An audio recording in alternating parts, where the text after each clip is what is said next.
gente nunca falou exatamente de mal súbito aqui no programa, porque a gente vai contar um pouquinho algumas diferenças e o que de fato a gente tem que saber reconhecer quando uma pessoa está passando, está tendo ali algo que seja colocado como mal súbito, né? A gente já vai entender também o que quer dizer um mal súbito. Para começar, a gente tem um VTzinho de abertura para contar um pouquinho para a gente os números quando a gente está falando de mal súbito. Olha lá na tela.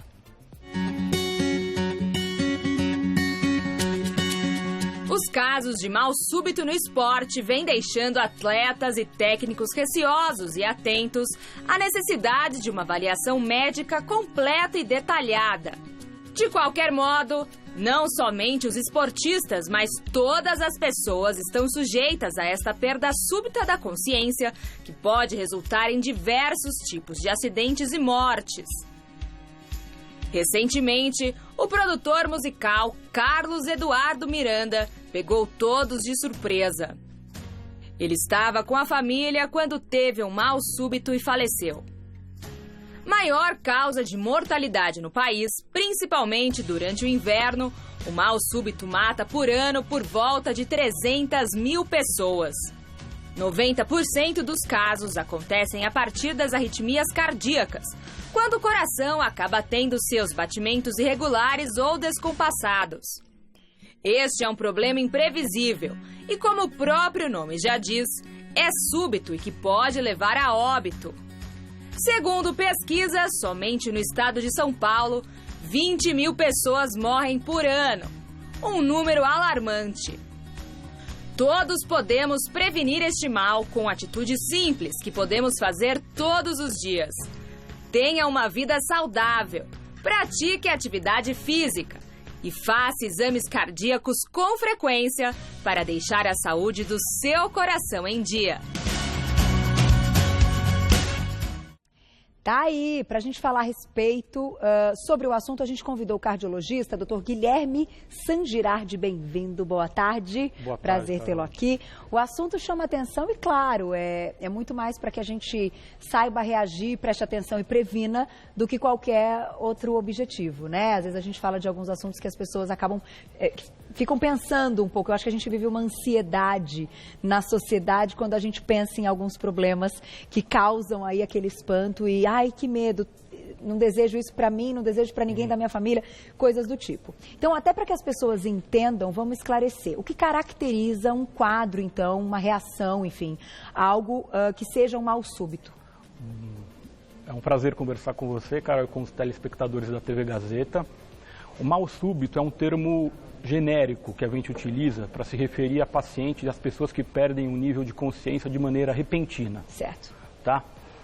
O que diferencia o mal súbito da morte súbita, que tem um pouco de confusão, é que na morte súbita o paciente apresenta um quadro de parada cardiorrespiratória. Imediato. Imediato. O mal súbito não, ele pode perder o nível de consciência, mas não tem uma parada cardiorrespiratória. Então, isso é uma coisa muito diferente. Tá. O tratamento disso tem um impacto grande, a diferença de tratamento é muito importante. Como é que a gente reconhece, então, que é um mal súbito? A gente tem, inclusive, ilustrações sobre isso, né? Para colocar na tela, que é um mal súbito e não uma morte súbita. Ali, caso a gente se depare com uma situação como essa. Bom, diante de um paciente que você reconheça que teve uma perda repentina da consciência, você vai abordar esse paciente e estimular ele verbalmente, chamar pelo nome ou senhor, senhora, mexer, dar um estímulo mecânico, mexer no ombro e observar se ele tem movimentos respiratórios, olhar para a caixa torácica. E ver se ele tá respirando. Tá. A partir daí, você vai poder identificar.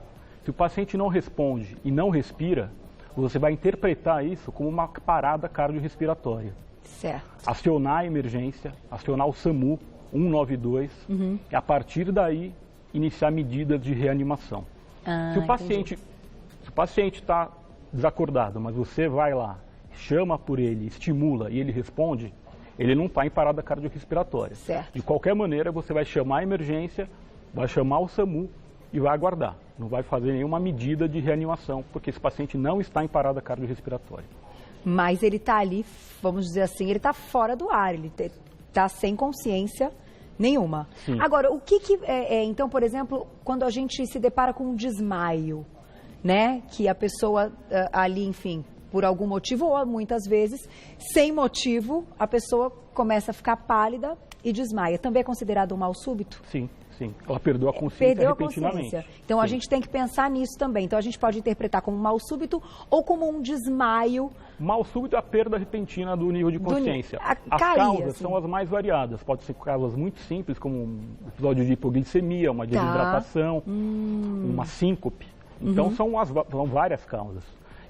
A maneira de você reconhecer é estimular a pessoa, chamar pelo nome e ver se ela tem alguma reação. Observar a respiração, isso é importante.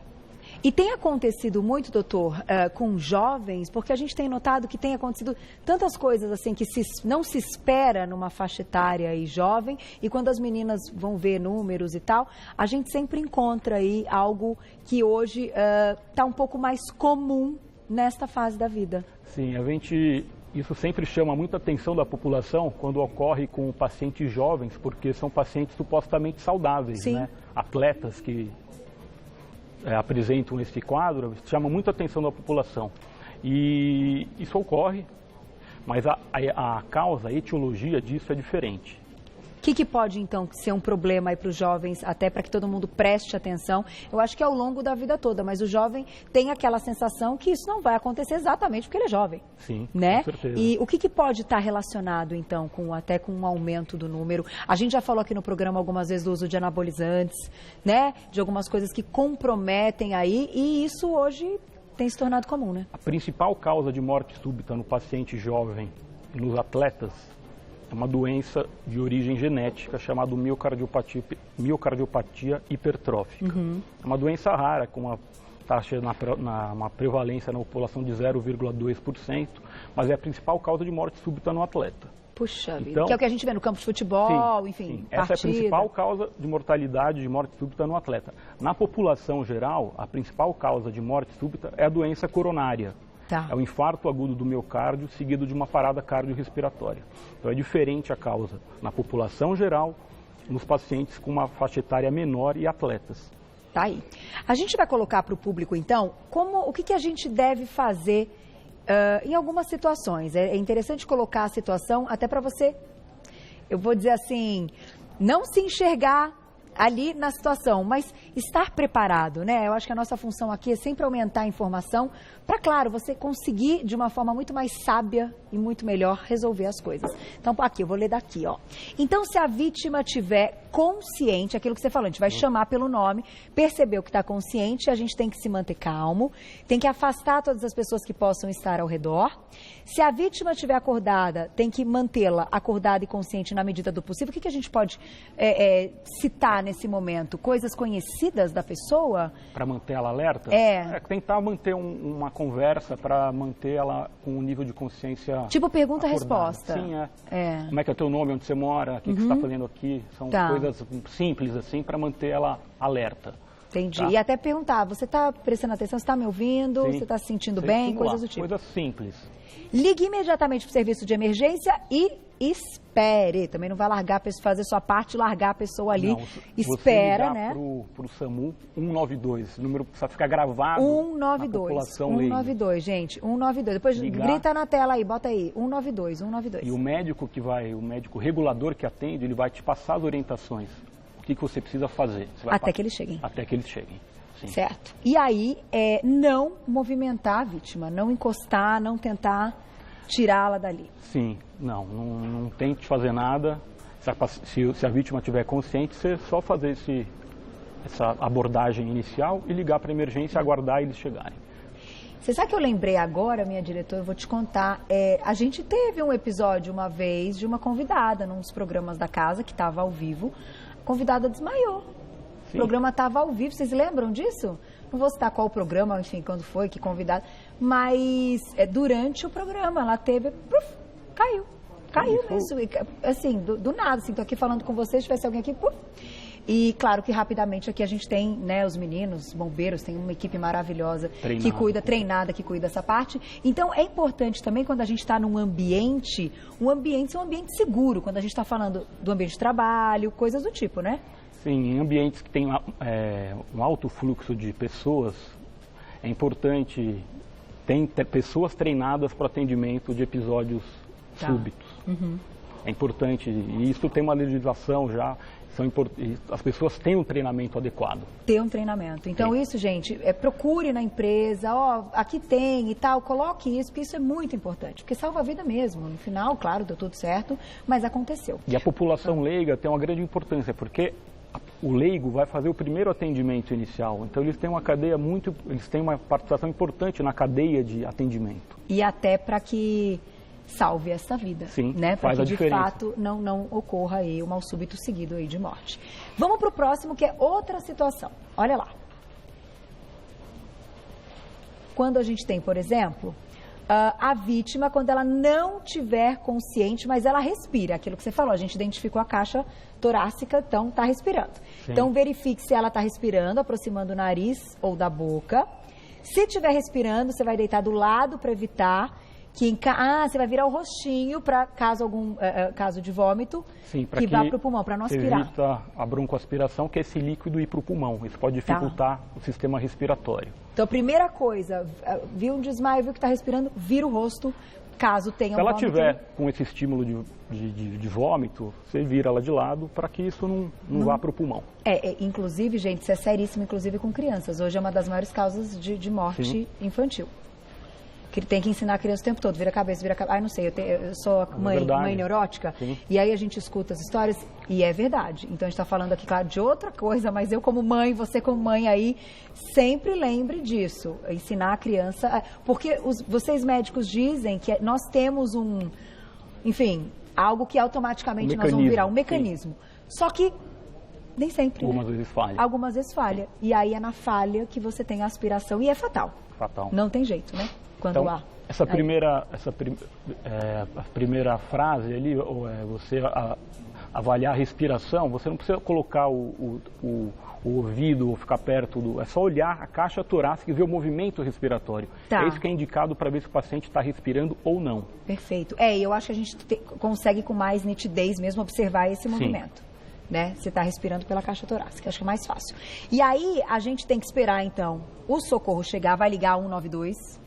Espera o socorro chegar e caso a pessoa não tenha sofrido nenhuma queda, eleve suas pernas a uns 30 centímetros. Eu não sabia disso. Isso vai ajudar a melhorar o retorno venoso, o retorno do sangue para o coração. Tá. Isso pode ajudar na pressão, você vai aumentar a pressão. Se for uma hipotensão que a pessoa apresentou, isso ajuda a recuperar a pressão da pessoa e ela melhorar. Legal. Não fazer movimentos, mas somente levantar, elevar. Só elevar a perna 30 centímetros, isso melhora o retorno venoso. Muito bom. Agora a gente tem uma outra situação, que é uma situação que seria uma situação um pouco mais grave, que se a vítima tiver sem respiração e sem os batimentos cardíacos, então nesse caso, falta de qualquer reação, é necessário fazer uma massagem cardíaca, que é aquela, uma vez a gente teve até a experiência de fazer aqui no ar ao vivo, com aquele aparelho que se chama, aquele aparelhinho que a gente tem inclusive aqui na TV Gazeta, que é o desfibrilador, não ia lembrar nunca o nome, obrigada minhas meninas, não ia lembrar nunca o desfibrilador, enfim, caso tenha no ambiente, alguém saiba mexer, isso pode salvar a vida. Isso faz a diferença total. Que é mais rápido. Então você faz essa avaliação, o paciente não responde, não está respirando, você liga para o SAMU e inicia as manobras de reanimação. Tá. Manobra de reanimação para o leigo é massagem cardíaca. Tá. Só isso, a massagem cardíaca até a emergência chegar. Massagem cardíaca na frequência de 100 a 120 movimentos por minuto. É bem rápido? Sim, bem rápido. 100 a 120, isso é importante. Tá. Tem que ser uma massagem cardíaca efetiva, porque isso vai proporcionar ao paciente a chance dele conseguir sobreviver. A chegada do desfibrilador, com a massagem você melhora a sobrevida desse paciente. Então a massagem tem que ser feita no peito, do lado do coração? Não, na região desse osso, no externo, que é esse osso que fica na parte central do tórax, na parte inferior, 100 a 120 compressões por minuto. Tá. Até que chegue o desfibrilador. Até que chegue o desfibrilador. Aí, até que chegue também a ajuda, ligando 192, hein, gente? 192, devia estar aqui no nosso coração. Assim, o desfibrilador, Carol, é um aparelho, a principal causa de parada cardiorrespiratória no ambiente extra-hospitalar é uma arritmia cardíaca. Então, você essa arritmia cardíaca foi abortada com o desfibrilador. Por isso que é importante a chegada precoce. Precoce. E claro que eu falei da segurança no ambiente de trabalho. E agora, vamos para a perguntinha do público. Na tela, então, quem escreveu pra gente. Obrigada, Tereza. Um beijo. Quem tem batimentos cardíacos baixos, então, pode ter um mal súbito? Tem algo, então, que seja mais relevante aí para que a pessoa tenha um mal súbito? Se for um atleta, por exemplo, um atleta é condicionado, o coração dele tem o sistema cardiovascular dele é condicionado, então ele vai ter uma frequência cardíaca basal sempre baixa. Tá. Agora, uma pessoa que tem uma frequência abruptamente, cai essa frequência cardíaca, vai ter um mal súbito, porque o coração não está adaptado, o sistema cardiovascular não está adaptado, ela vai ter um evento. Assim também como ultrapassar um limite de frequência cardíaca numa atividade física também pode comprometer. Também pode comprometer. Que é aquela que está quando está ali acima do que aquele corpo permite. Por isso tem que fazer os exames antes de começar a prática de atividade física, Carol. Né? Próxima pergunta do público, olha lá. Da tela. Obrigada, Mônica, um beijo. A síndrome vasovagal, meu marido tem isso aí, é consequência de um mal súbito? Gente, meu marido tem esse negócio aí. É consequência não, ela é a causa. É a causa. Ela vai causar, a pessoa vai ter uma hipotensão, vai faltar fluxo de sangue para o cérebro e ela vai desmaiar. Podíamos fazer uma pauta só sobre isso, né? Sim, da síndrome do muita gente tem. Gente, já vi cada história, já socorri ele desmaiando, eu estava grávida, ele caiu assim, em cima de mim, da barriga e tudo, e acontece. Eu acho que esse assunto é para uma pauta completa, então. Vamos combinar, doutor. Viu, menina? Síndrome do vaso vagal, que é um negócio bem interessante e é mais comum do que a gente imagina, né? Então, comum. Ele pode ser a causa que acarreta o mal súbito. Tá aí, vamos fazer uma pauta só sobre isso que vale a pena. Próxima perguntinha. Cláudia, um beijo, obrigada. Meu marido estava dormindo, acordou, levantou muito rápido e sentiu um mal-estar. Ele ficou desacordado por alguns instantes. Pode ter sido um mal súbito? Sim, pode ter sido um mal súbito. Ele levantou muito rápido, tem uma condição chamada hipotensão ortostática. A pessoa levanta muito rápido, está deitada, levanta. E aí pode dar uma tontura. Há uma queda de pressão, tontura, pode ter um desmaio. Isso é um mal súbito. Agora, até para a investigação dessa síndrome do vaso vagal, porque as pessoas podem ter e nem imaginam, né? É quando isso se torna frequente? Para começar a poder investigar o porquê desse mal súbito? Sim. Quando ela começa a ter eventos, desmaia, por exemplo, tem algumas situações, lugares quentes, fechados, isso pode ser um gatilho para ter um episódio. Então, se começar a ter com muita frequência, tem que ser investigado pelo cardiologista. E até um nervosismo exacerbado também, tipo, fiquei presa no elevador e tem pânico. Em algumas situações isso pode desencadear. Avião. Com certeza, Carol. Gente, parece que não acontece muito, mas acontece bastante, né? Sim. Doutor, quero te agradecer hoje com a gente, doutor Guilherme Sangirardi, cardiologista. Ele volta, então, para a gente falar da síndrome do vaso vagal, que é um assunto bem interessante, até para que as pessoas descubram que tem o problema. O telefone, para quem quiser saber mais, é o 3539-0085, 3539-0085. Você já encontra todo o trabalho dele. Hoje falamos aí do mal súbito, mas você volta em outra oportunidade. Obrigada. Obrigado, Carol.